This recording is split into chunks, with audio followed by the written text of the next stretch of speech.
Meus irmãos, minhas irmãs, convido vocês para abrirem as Escrituras na segunda carta do apóstolo Paulo a Timóteo, no capítulo 4, versos 6 a 18. 2 Timóteo, capítulo 4, versos 6 a 18.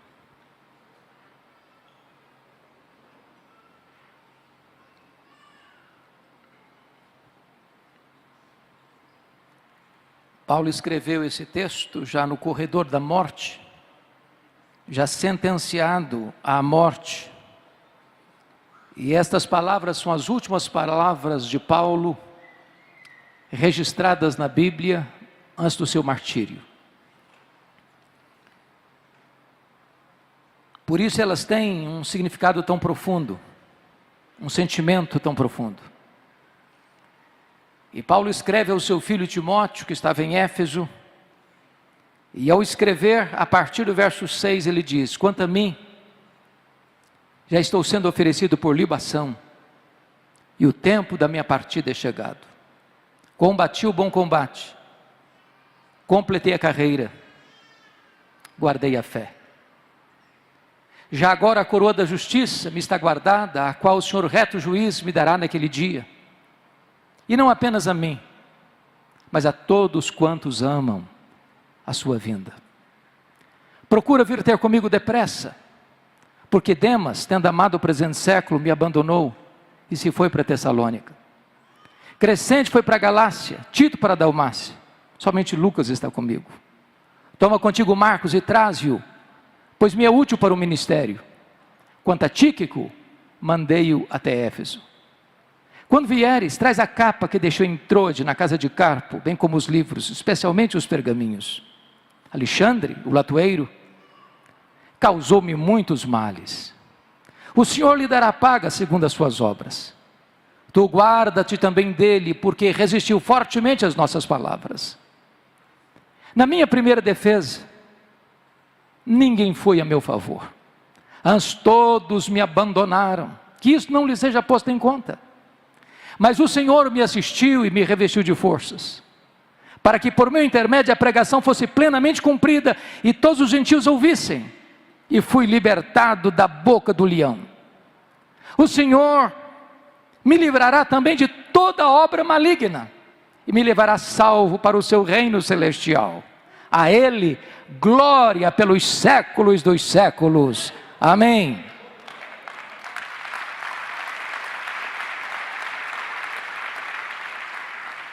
Eu peço licença a vocês para só voltar nesta passagem, já na conclusão da minha fala. Meu propósito nesta noite é apresentar a vocês o apóstolo Paulo. Quem foi este homem? Considerado o maior bandeirante do cristianismo, maior apóstolo, maior pregador, maior teólogo, maior missionário, maior plantador de igrejas da história do cristianismo. Quem é este homem? Este homem que morreu pobre, velho, cheio de cicatrizes, encerrando a sua jornada numa masmorra mamertina em Roma, sendo degolado, mas que é mais influente na história dos homens do que todos os Césares de Roma juntos. Quem é este homem? Que plantou igrejas nas províncias da Galácia, da Macedônia, da Acaia, da Ásia Menor, que de Jerusalém o Ilírico pregou o Evangelho e espalhou a mensagem da esperança. Quem é este homem? Eu gostaria de apresentar a vocês nesta noite este homem. A sua história começa lá em Filipenses capítulo 3, versos 5 e 6, quando diz que ele foi circuncidado ao 8º dia, da linhagem de Israel, da tribo de Benjamim, hebreu de hebreus, quanto à lei fariseu, quanto ao zelo perseguidor do Evangelho. Ele era uma espécie de judeu puro sangue. Somos informados em Atos dos Apóstolos, capítulo 22, verso 3, que ele nasceu em Tarso da Cilícia, portanto, cidadão romano por direito de nascimento. E que foi enviado a Jerusalém para estudar aos pés do grande mestre Gamaliel, neto do famoso Rabino Hillel, para transformar-se num grande líder do judaísmo do seu tempo. Sabemos também, à luz de Gálatas 1,14, que dentre os seus pares ele se destacou, pela sua inteligência, pela sua personalidade, pela sua liderança. Ele se fortaleceu, e ele era certamente a figura mais destacada para representar o judaísmo do seu tempo. Mas curiosamente, ao mesmo tempo que Saulo se fortalecia em Jerusalém, um outro rabino também crescia em Israel. Não na decantada Jerusalém, centro cultural do saber teológico do seu tempo, mas na pequena Nazaré, desprezada Nazaré. Não galgando os degraus de uma academia teológica, mas com as mãos calejadas na urdidura de uma faina pesada de uma carpintaria.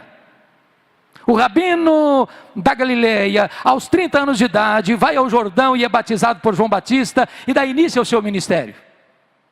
E diz a Escritura que ele pregava, não como pregavam os escribas e fariseus, mas pregava com poder e autoridade, porque os cegos viam, os mudos falavam, os surdos ouviam, os coxos andavam, os leprosos eram purificados, os mortos ressuscitavam. Ele começa a ser caçado, vigiado e perseguido pelas autoridades religiosas de Jerusalém. Os escribas e fariseus caçavam-no, procuravam-no, perseguiam-no. Com uma trama, com uma conspiração traidora, prenderam-no em Jerusalém. Contrataram testemunhas falsas para acusá-lo. O sinédrio judaico costurou contra ele duas acusações graves: blasfêmia contra Deus e conspiração contra César. Levaram-no ao pretório romano e o governador romano Pôncio Pilatos, contra sua consciência, o condena à morte, morte de cruz. Crucificaram-no, sepultaram-no para alívio do sinédrio judaico. Entretanto, no primeiro dia daquela semana seguinte, um fato aconteceu. O túmulo do Rabi da Galileia foi aberto de dentro para fora. Ele ressuscitou.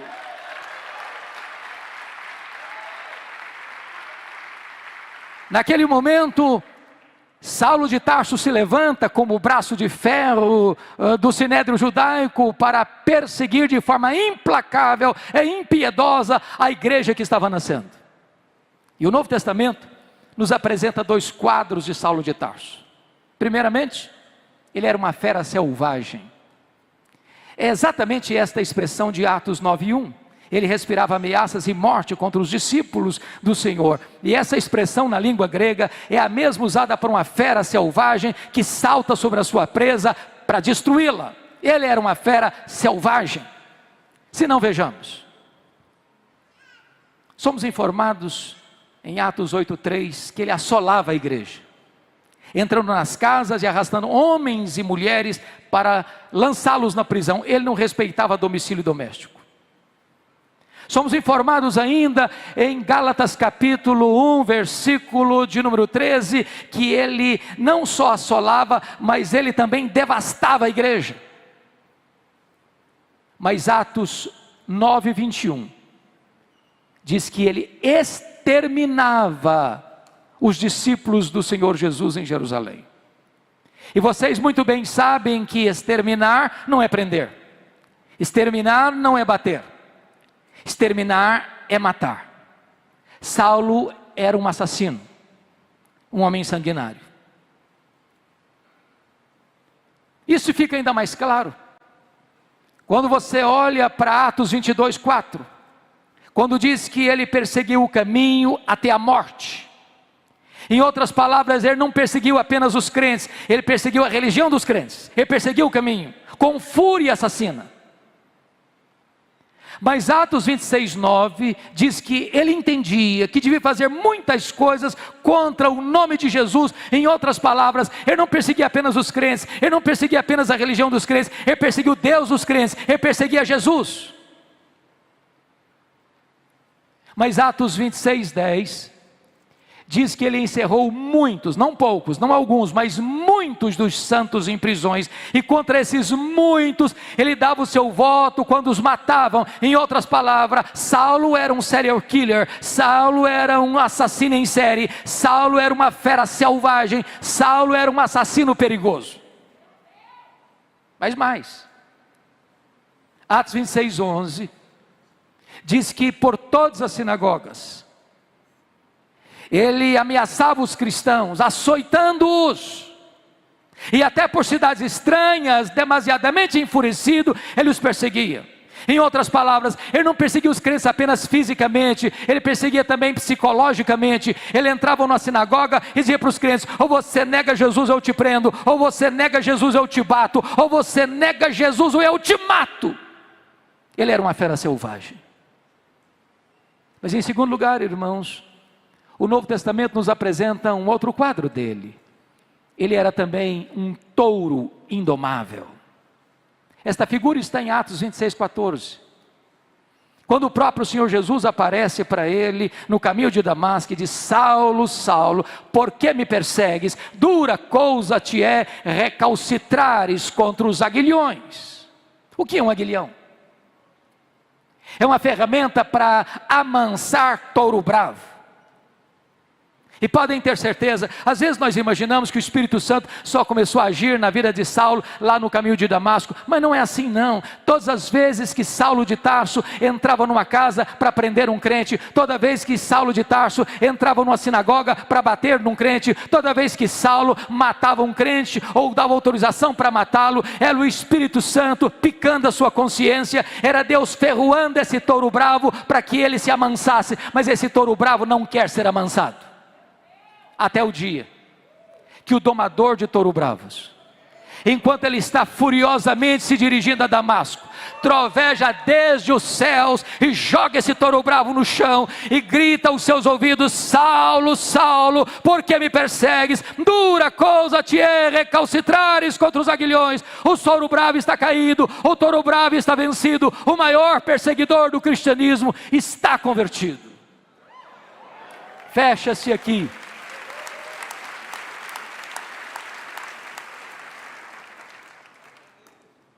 Fecha-se aqui o primeiro capítulo da sua vida. Abre-se um novo capítulo.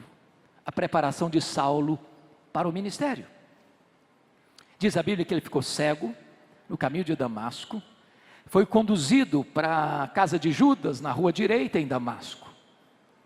Quando Atos 9:13 diz que o Senhor aparece para Ananias e diz: Ananias, vai à rua direita, à casa de Judas, e põe as mãos sobre Saulo, para que ele volte a enxergar. E Ananias disse para o Senhor: mas eu tenho ouvido de tanta gente quantos males tem feito este homem aos teus santos em Jerusalém. Mas Deus respondeu: vai, porque ele é para mim um vaso escolhido para levar o meu nome aos gentios, aqueles que estão distantes. E Ananias vai e impõe as mãos sobre ele, e ele volta a enxergar. Ele fica cheio do Espírito Santo, e ele se levanta e é batizado. Agora eu peço que você abra a sua Bíblia comigo em Atos 9:20, por gentileza. Porque está escrito que logo que ele foi curado, logo que ele foi cheio do Espírito, logo que ele foi batizado, diz a Escritura que ele começa a pregar em Damasco, afirmando que Jesus é o Filho de Deus. Mas por favor, confira agora Atos 9:22. Diz que Saulo mais e mais se fortalecia, confundindo os judeus, demonstrando que Jesus é o Cristo, que Jesus é o Messias. E eu pergunto a vocês: há alguma diferença entre o que ele fez no verso 20 para o que ele fez no verso 22? No verso 20 ele afirma que Jesus é o Filho de Deus, mas no verso 22 ele demonstra que Jesus é o Messias, que Jesus é o Cristo. Há uma grande diferença. Demonstrar é provar uma tese, detalhada, meticulosa e exaustivamente. A pergunta é: quanto tempo durou entre o que aconteceu no versículo 20 para o que aconteceu no versículo 22? Atos não responde essa pergunta.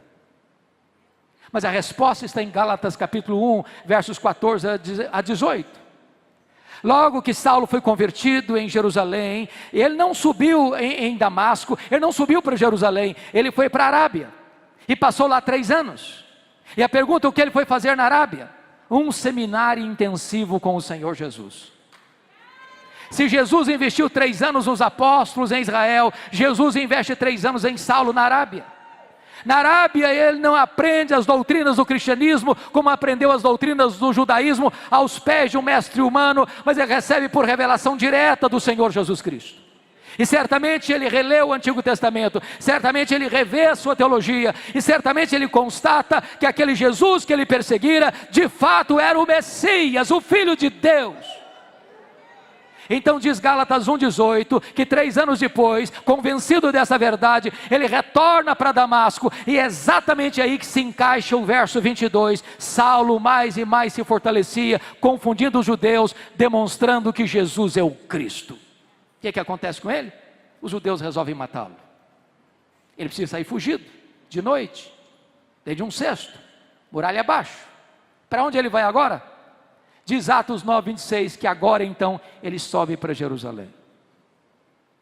Mas preste atenção, irmãos, eu quero levantar uma tese aqui, e eu preciso muito da sua atenção.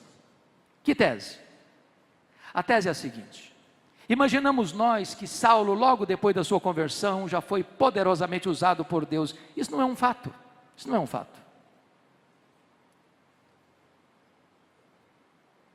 Quando Saulo sobe para Jerusalém, ele está governado por aquilo que nós chamamos hoje de velha aliança. O que era a velha aliança? Quando Moisés desce do Sinai com as tábuas da lei, o povo disse para ele: tudo o que o Senhor falou, nós faremos. Eu pergunto, fizeram? A resposta é não. Por que não? Faltava-lhes sinceridade? Muito mais, faltava-lhes poder. Na velha aliança tudo depende de nós, nada depende de Deus. Mas na nova aliança tudo depende de Deus e nada depende de nós.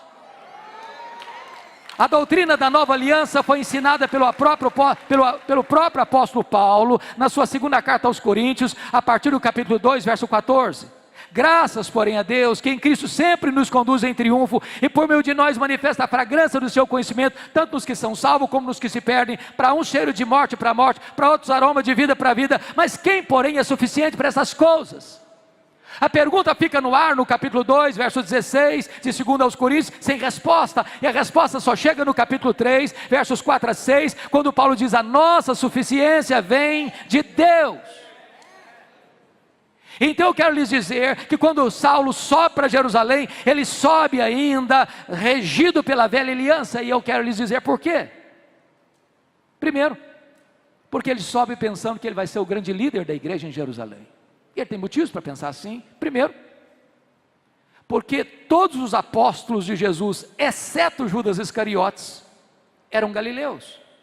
E lá na Judéia, os galileus, lá do norte, eram tidos como gente de segunda classe, eram desprezados. E Saulo pensou: esses homens galileus aqui em Jerusalém não vão conseguir nada. Aqui precisa de um líder, e eu tenho o melhor perfil, eu tenho o melhor currículo, eu sou o cara, eu vou ocupar esse espaço. Mas em segundo lugar, ele tinha uma outra razão. Todos os apóstolos de Jesus eram homens iletrados, e Jerusalém era a capital intelectual da teologia. Lá estava o Sinédrio, lá estavam os escribas, lá estavam os fariseus, lá estavam os saduceus, lá estava a elite religiosa de Israel. E Saulo pensou: esses homens, além de galileus, incultos, não vão conseguir nada aqui. Mas quando ele chega na cidade de Jerusalém, diz Atos 9:26, que não alguns, não a maioria, mas todos os discípulos não acreditaram na conversão dele. Pensaram que ele estava sabotando a fé cristã e que ele estava conspirando contra o cristianismo, e bater a porta da igreja na cara dele. Para quem queria ser líder, nem recebido foi. Deus dá o primeiro golpe no orgulho dele. Mas diz Atos 9:27, que Barnabé o acolhe, que Barnabé o recebe, que Barnabé o apresenta aos apóstolos, e agora ele é acolhido na igreja, e agora ele tem livre trânsito na igreja, e agora ele prega com ousadia, e agora ele discute com os helenistas, e os helenistas resolvem matá-lo. Então diz Atos 9:30, que os discípulos se reúnem, os membros da igreja se reúnem e dizem assim para ele: ô Saulo, você tem que ir embora da nossa igreja, você não pode ser o pastor da nossa igreja, você tem que ir embora. Ô irmãos, é muito complicado quando um pastor acha que deve ficar na igreja e os membros da igreja todos estão convencidos que o pastor deve sair da igreja. Sabe o que aconteceu com ele? Ele não foi embora. Mas diz Atos 22, versos 17 a 19, aliás 17 a 21, que não foram apenas os membros da igreja que queriam que ele fosse embora, não. O próprio Deus apareceu para ele. E disse para ele: vai embora de Jerusalém, que eles não vão te ouvir. Ora, irmão, ser mandado embora de uma igreja pela liderança da igreja, ou pelos membros da igreja, é uma coisa, mas ser mandado embora da igreja pelo próprio Deus, parece que não resta mais opção. Sabe o que aconteceu com ele? Ele não foi embora. Ao contrário, no versículo 18, 19, ele começa a argumentar com Deus, ele começa a dizer para Deus: ó Deus, eu persegui a igreja aqui, eu até era testemunho quando Estevão foi apedrejado, eu guardei as vestes daqueles que o apedrejaram. Sabe o que ele está dizendo para Deus? Deus, o senhor pensa melhor, o senhor pensa direito, o senhor não pode cometer esse erro estratégico. Eu sou um cara insubstituível aqui. Se eu for embora dessa igreja, essa igreja não prospera. Essa igreja precisa de mim, eu tenho o melhor currículo, eu tenho o melhor preparo, eu tenho a melhor performance para liderar a igreja aqui em Jerusalém. Sabe o que aconteceu? Deus não mudou, foi Saulo quem teve que mudar e mudar-se, porque Deus diz: vai! Sabe o que aconteceu com ele? Ele não foi. Volte os olhos comigo para Atos 9:30. Diz Atos 9:30 que os discípulos se reuniram e levaram Saulo de Jerusalém para Cesareia. Preste atenção, ele não foi, ele foi levado, ele não saiu, saíram com ele. Ele saiu de Jerusalém como Ló saiu de Sodoma, a reboque. Mas o levaram para onde depois? Para Tarso. Onde era Tarso? A cidade que ele nasceu. Sabe o que Deus está dizendo para esse cara que se acha insubstituível? Meu filho, se você pensa que eu preciso de você, você está muito enganado, é você que precisa de mim, então faça-me o favor, arrume as malas e volte para casa. Sabe o que Deus está fazendo? Deus está trabalhando nele, para depois trabalhar através dele, porque Deus está mais interessado em quem você é, do que no que você faz.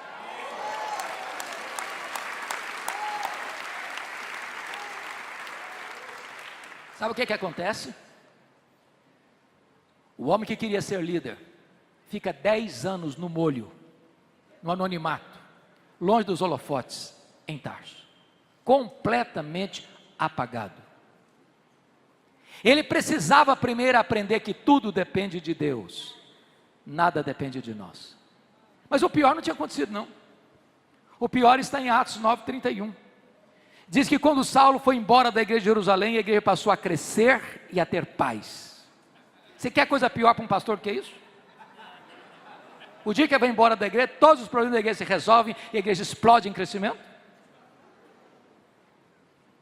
Pois bem, queridos, Atos 11 diz que houve um avivamento, um grande despertamento lá em Antioquia da Síria, a terceira maior cidade do mundo. A igreja de Jerusalém manda para lá Barnabé.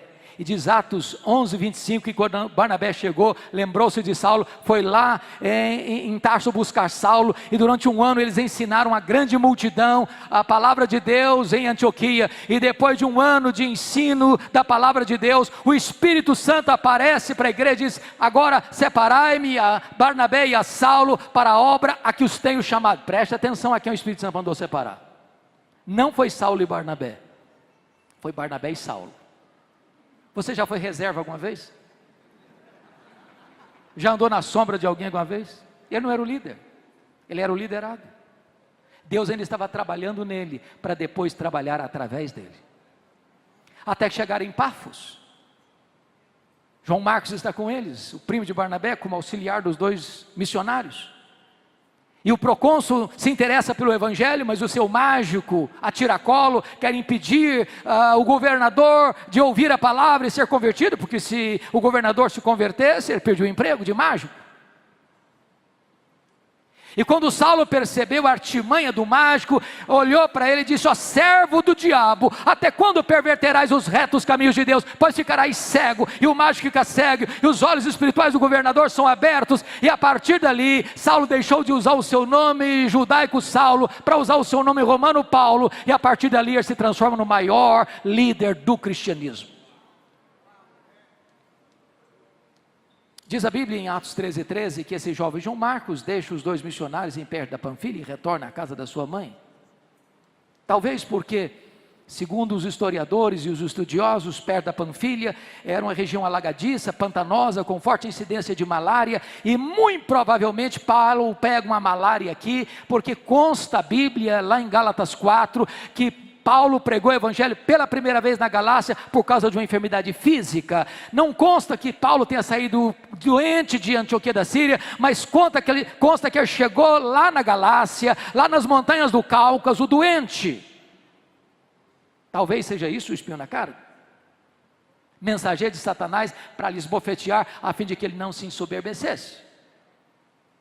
E então ele deixa essa região alagadiça e pantanosa e sobe as montanhas do Cáucaso para pregar o evangelho em Antioquia da Pisídia, Icônio, Derbe, Listra. E ele prega com poder, mas tem luta, tem lágrimas. Ele é apedrejado em Listra, mas deixa igrejas plantadas, lideranças estabelecidas.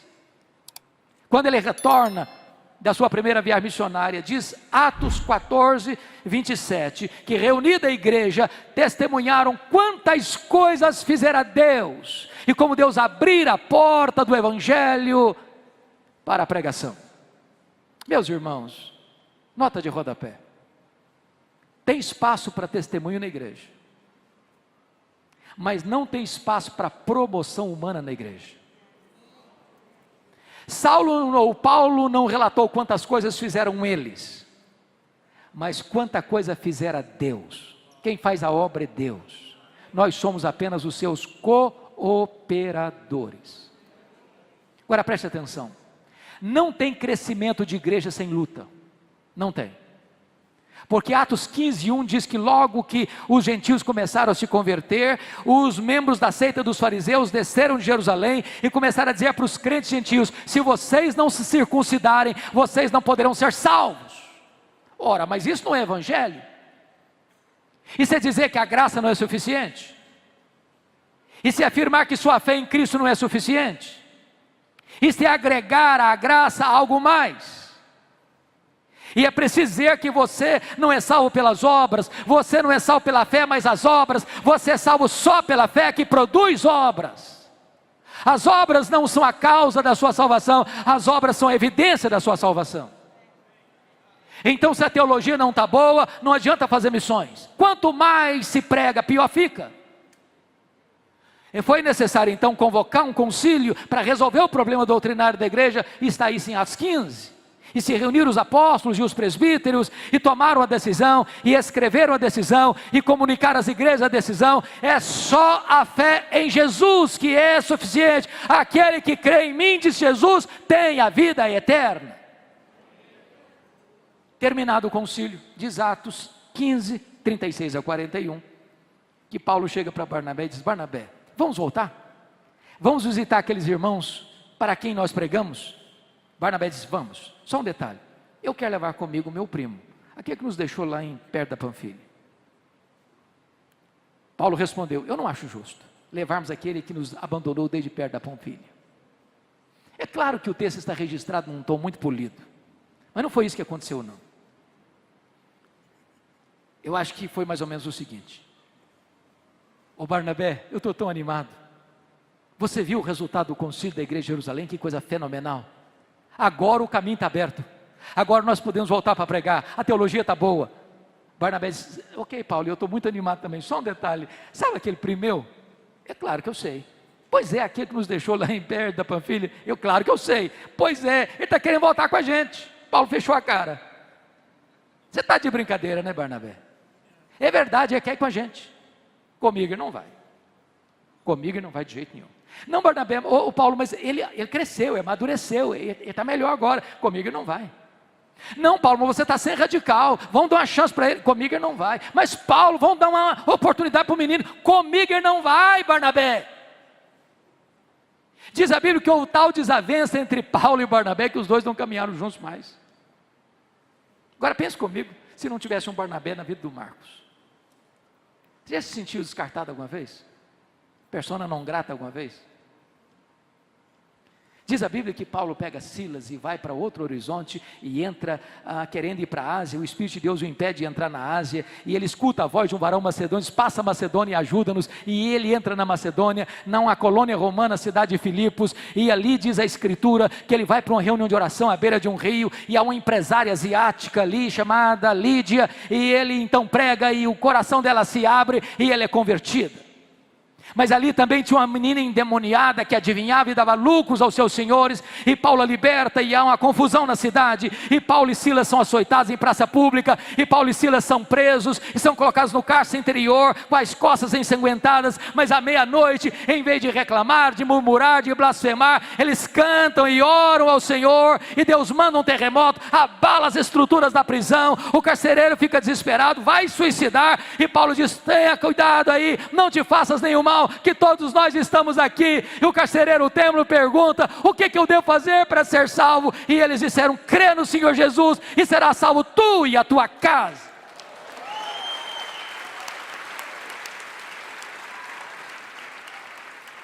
Eles deixam a igreja organizada em Filipos, e eles vão para a capital da Macedônia, a cidade de Tessalônica, e deixam a igreja plantada, e ali tem tumulto, e eles são escorraçados da cidade, e eles vão para Bereia, e deixam a igreja modelo, e eles são expulsos dali, e ele precisa fugir para Atenas às pressas, e ele chega na capital intelectual do mundo, e prega a palavra de Deus, e ele sai de Atenas e vai para Corinto, onde fica 18 meses, e planta uma igreja.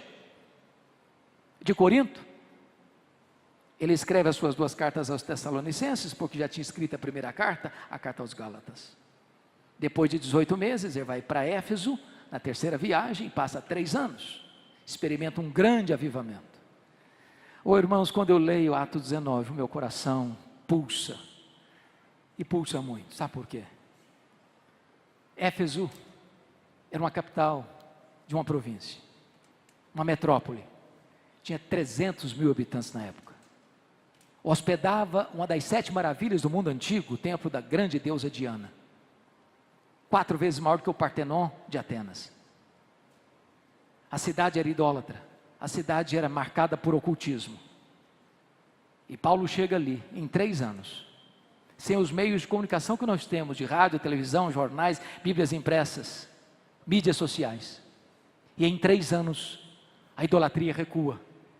A feitiçaria entra em colapso, a palavra de Deus prospera, igrejas são plantadas em toda a província: Esmirna, Pérgamo, Sardes, Filadélfia, Tiatira, Laodiceia, Colossos, Hierápolis. E agora ele está saindo de Éfeso, de onde escreve as suas 2 cartas aos Coríntios, porque ele tinha feito um compromisso de ir para os gentios, mas não se esquecer dos pobres, e por causa de uma grande fome na época do imperador Cláudio, ele está levantando uma coleta para os pobres da Judéia, e está agora se dirigindo a Jerusalém para entregar essa oferta aos pobres da Judéia, quando ele para em Mileto para se reunir com os presbíteros de Éfeso, e Atos 20, versículo 24, ele diz: eu quero que vocês entendam uma coisa, em nada considero a vida preciosa para mim mesmo, conquanto que eu complete a minha carreira e o ministério que eu recebi do Senhor Jesus, para testemunhar o evangelho da graça de Deus. E quando ele chega em Jerusalém, como ele mesmo havia pensado, e o Espírito Santo a ele revelado, que esperava a ele cadeias e tribulações, quando ele embarca e chega em Cesareia Marítima, o profeta Ágabo o prende com um cinto e diz: é isso que eles vão fazer com você em Jerusalém? Ele diz: eu estou pronto não só a ser preso, eu estou pronto a morrer por Jesus em Jerusalém. Quando ele chega em Jerusalém, de fato ele é preso. 40 judeus entram em anátema, um voto de anátema: não vamos comer, não vamos beber, enquanto nós não matarmos Paulo. A notícia vaza, chega ao sobrinho de Paulo, é comunicado ao comandante, ele é trasladado naquela noite sob forte escolta militar de Jerusalém para Cesareia Marítima, onde estava o quartel-general de Roma em Israel, e fica 2 anos ele preso sob a égide dos imperadores Félix e Festo, porque eles estavam prontos porque o Sinédrio estava cooptando o governador, para que o governador entregasse Paulo para o Sinédrio, e eles planejavam matá-lo na estrada. Paulo, entendendo isso, disse: eu sou cidadão romano, e eu quero ser julgado diante de César em Roma. O governador disse: para Roma você quer ir, para Roma você irá. Agora, o que você espera? Quando ele escreveu a sua carta aos romanos, indo para Jerusalém, ele disse do seu desejo de ir a Roma, como missionário, para fortalecer aqueles irmãos e ser enviado à Espanha. Quando ele estava preso em Jerusalém, em Atos 23:11, diz que o próprio Deus apareceu para ele na fortaleza de Antônio e disse: coragem, Paulo, assim como você deu testemunho em Jerusalém, eu quero que você dê testemunho também em Roma. Então ele queria ir para Roma, Deus o queria ir em Roma. O que você esperaria era uma viagem tranquila para Roma, mas não foi assim. Ele embarcou e enfrenta um naufrágio. O trigo precisa ser jogado fora, a carga do navio se perde, há um pânico dentro daquele navio, 276 pessoas, mas um anjo de Deus apareceu para eles e disse: coragem, Paulo, eu entreguei toda essa gente na sua mão, ninguém vai morrer, mas é necessário que vocês vão dar numa ilha. Quando o dia amanhece, eles enxergam terra, é a ilha de Malta, o navio se arrebenta todo, mas ninguém perece. Quando ele chega na ilha, todos molhados, transidos de frio, diz a Escritura que os malteses, que eram bárbaros, não falavam grego, montaram uma grande fogueira para aquecê-los, e a única pessoa que quis manter a fogueira acesa foi Paulo. Ele foi catar alguns gravetos para jogar no fogo. Quando ele joga os gravetos no fogo, uma vibra brota das lenhas secas e pega na mão dele, prende na mão dele, e os bárbaros gritaram: é um assassino, tendo se livrado do mar, a justiça não deixa viver, vai cair, vai inchar, vai morrer, não caiu, não inchou, não morreu. Mudaram de opinião, é um Deus. Não, agora não é nem um assassino, nem um Deus, agora é o servo do Deus vivo.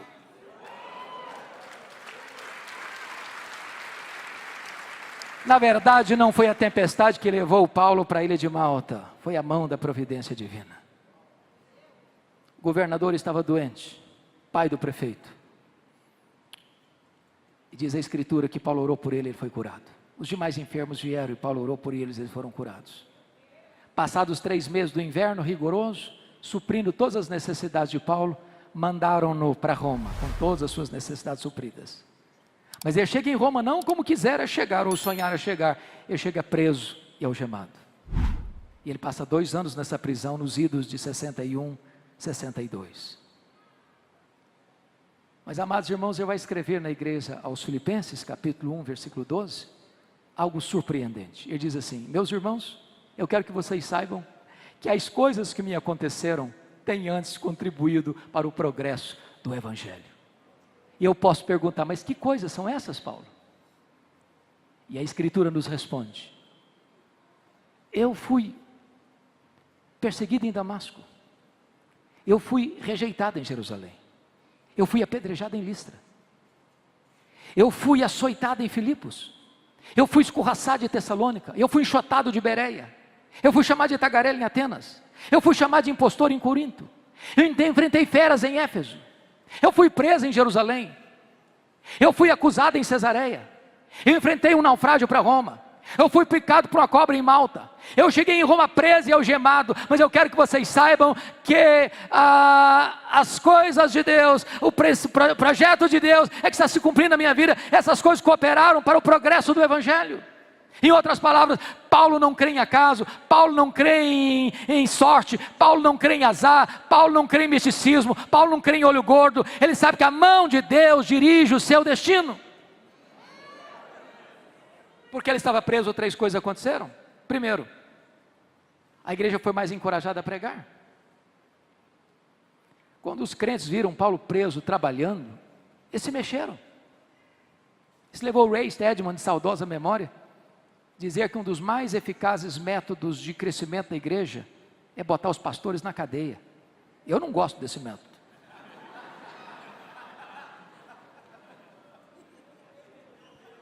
Porque Paulo estava preso, diz ele, toda a guarda pretoriana tomou conhecimento das minhas cadeias em Cristo. Em outras palavras, o que era a guarda pretoriana? Era a guarda de elite do imperador. Eram 16 mil soldados de escol, da mais alta potência do império.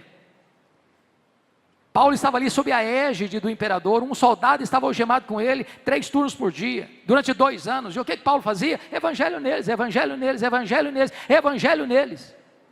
Se Paulo estivesse solto, ele jamais teria alcançado a elite de Roma, mas Deus coloca o cenário para que o maior evangelista da igreja estivesse lá dentro da casa de César. Porque Paulo estava preso, ele não podia visitar as igrejas. O que ele vai fazer? Escrever cartas. As cartas da primeira prisão, Efésios, Filipenses, Colossenses, Filemão. Se Paulo estivesse solto, talvez nós não teríamos essas joias na nossa Bíblia.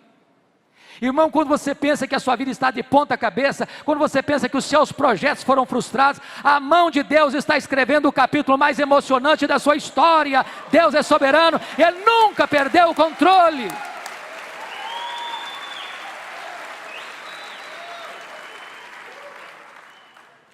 Dessa primeira prisão, Paulo orou para sair. Paulo pediu oração para sair. E de fato saiu.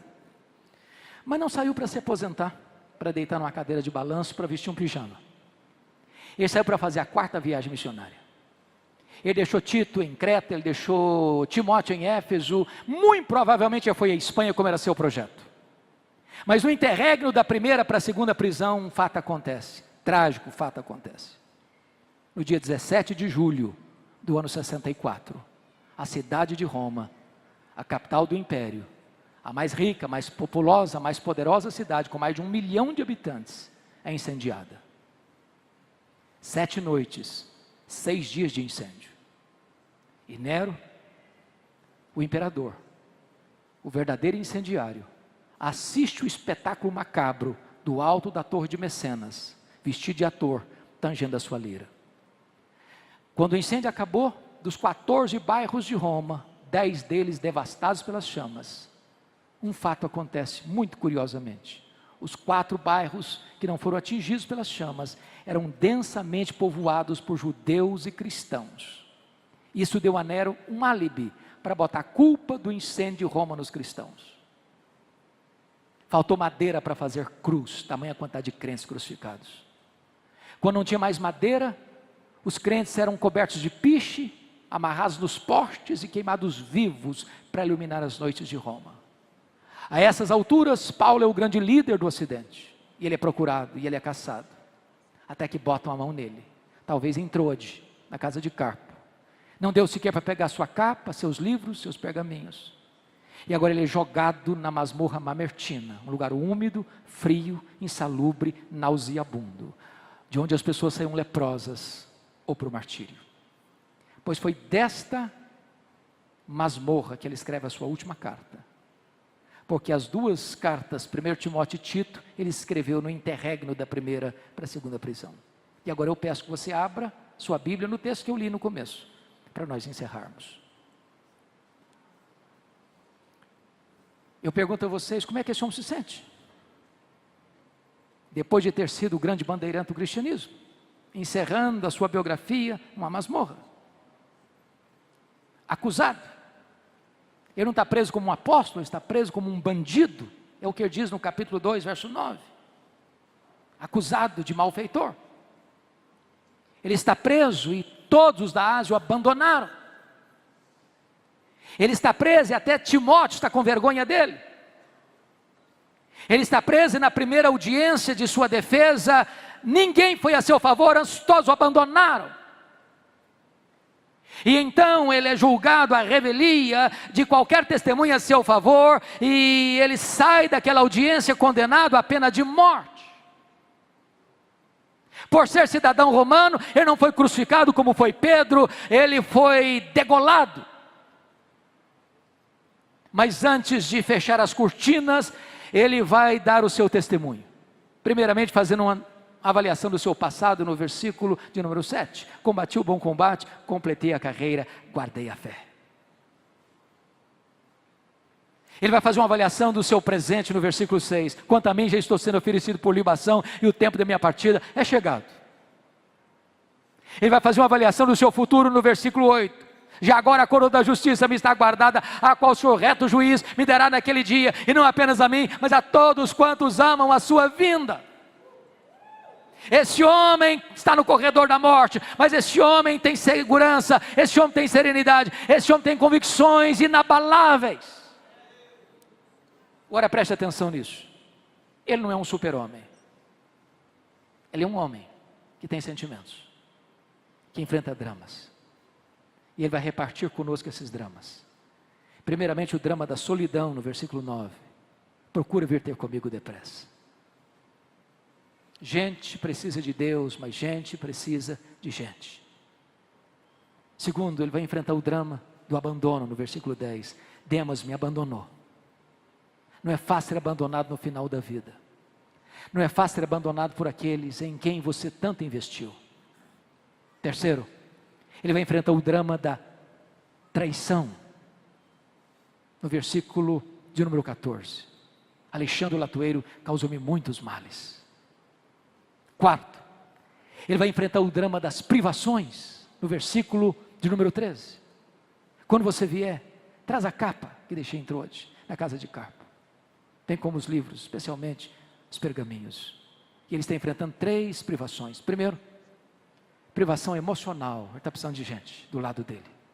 Segundo, privação mental. Ele precisa ler. Ele não sabe viver sem ler. Ele está morrendo, mas quer estudar. Isso me envergonha, porque tem muita gente que vive a vida inteira sem estudar nada. E Paulo está morrendo e quer estudar mais. Mas ele está enfrentando privação física. Você sabe que na chegada do inverno em Roma, chega a temperaturas abaixo de 0. E dentro de uma masmorra é tão frio lá quanto aqui fora. E você sabe que gente velha sente mais frio do que gente nova. E aquele que é o maior apóstolo, o maior pregador, o maior missionário da história da igreja, não tem sequer uma capa velha para usar na chegada do inverno. E ele está animado com a vida, e enquanto muita gente aqui hoje, talvez, com casa boa, com roupa nova, com mesa farta, está murmurando e reclamando da vida. Mas esse homem enfrenta o maior de todos os dramas. No versículo 6 ele diz, na minha primeira defesa, ninguém foi a meu favor. Este é o drama da ingratidão. Mas sabe o que me encanta? E eu encerro aqui. É que no versículo 17, ele diz assim, mas o Senhor me assistiu. E me revestiu de forças. Para que por meu intermédio a pregação fosse plenamente cumprida e todos os gentios a ouvissem. O que está empolgando esse homem não é ficar livre da prisão, não é enfrentar o martírio, ele só tem uma bandeira que está desfraldada em sua alma, só tem uma verdade que aquece o seu coração, é que esta palavra seja pregada. O Senhor me assistiu e me revestiu de forças. Só precisa ser revestido de forças quem está fraco. Ele é homem, ele é humano, ele precisa de força. E quando você está com o seu tanque vazio, quando você está andando na reserva, vem o Senhor Deus e enche o seu tanque, e enche o seu coração de esperança, e diz, meu filho, eu estou junto com você. Oh, amados irmãos, quis a providência de Deus que não estivesse registrado na Bíblia o momento final da sua vida. Mas eu vejo essa cena na minha retina, diante dos meus olhos. Eu imagino o que significa estar na fila da morte, marcado para morrer. Contagem regressiva. Todos nós assistimos aquela cena triste de um brasileiro num país asiático, condenado à morte. E certamente todo o esforço da diplomacia brasileira para tentar tirar aquele moço daquela situação, mas não logrou êxito. Ele foi morto mesmo. O dia de Paulo chegou. Talvez aquele carcereiro, homem insensível, com o espectro da morte no seu rosto, recebe na sua mesa um pedaço de papel de couro contendo o nome de um prisioneiro que deveria ser executado naquele dia. E eu imagino esse homem se levantando da sua cadeira, com uma faixa de luz numa mão, com um pesado molho de chaves na outra mão, dando passadas pesadas por aquele corredor escuro e insalubre. Eu imagino aquele homem chegando na porta daquela masmorra e gritando naquela escuridão adentro: prisioneiro Paulo, prisioneiro Paulo, prisioneiro Paulo. E lá do fundo da masmorra o velho responde: sou eu estou aqui. E ele é acorrentado, ele é arrancado daquela masmorra, e ele atravessa aquele corredor escuro, e ele é levado ao local da sua execução. Ele era o prisioneiro mais importante daquela masmorra, porque acusado do crime mais grave, o incêndio de Roma, a liderar os incendiários de Roma. Muito provavelmente, o executor perguntou: você quer dizer algumas palavras antes de morrer? Talvez esperando que Paulo pudesse expor a sua dor, a sua mágoa, a sua revolta diante de tantas injustiças sofridas. Mas o velho apóstolo respondeu: sim, eu quero dizer algumas coisas. E naquele momento, muito provavelmente, ele levanta os olhos aos céus e diz a ele, ao Senhor Jesus: glória pelos séculos dos séculos, amém.